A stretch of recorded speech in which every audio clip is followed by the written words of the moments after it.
Okay, welcome to topic 3, expansion and reform. So this week, for your first discussion, you are looking at a controversial figure from history, Andrew Jackson. So he seemed to be and really appeal to the common man, but really it was the common white man. So, and we see him sometimes at odds with his policies of wanting the common white man to be involved in domestic politics. And then we see the contradiction that really limits the scope of his vision with things like the 1830 Indian Removal Act. So this is a big week.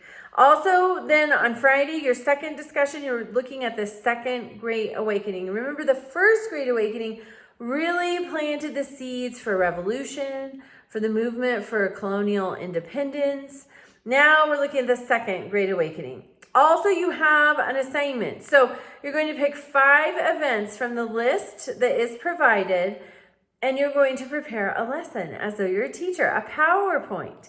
And so you'll have those 5 events, and then you're going to examine how those 5 events were viewed from sections. We're looking at the rise of sectionalism. So how were they viewed from the north? How were they viewed from the south? And how were they viewed from the west? So that is the assignment this week. If you have questions, let me know. Remember, it is really important and so helpful if you will do the required reading for each thing prior to it hitting. So Andrew Jackson, do that required reading about him before Wednesday. The Second Great Awakening, hit the required reading about that before Friday.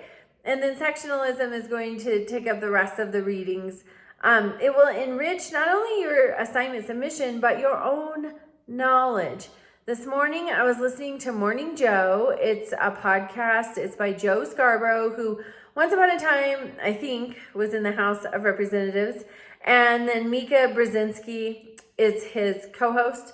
And so they were talking about an election that happened in the country of Hungary recently.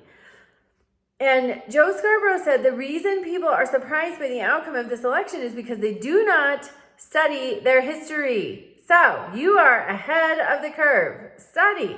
Because what is history made up of? People. And so it is really just a fabulous examination of people in many settings. People under pressure.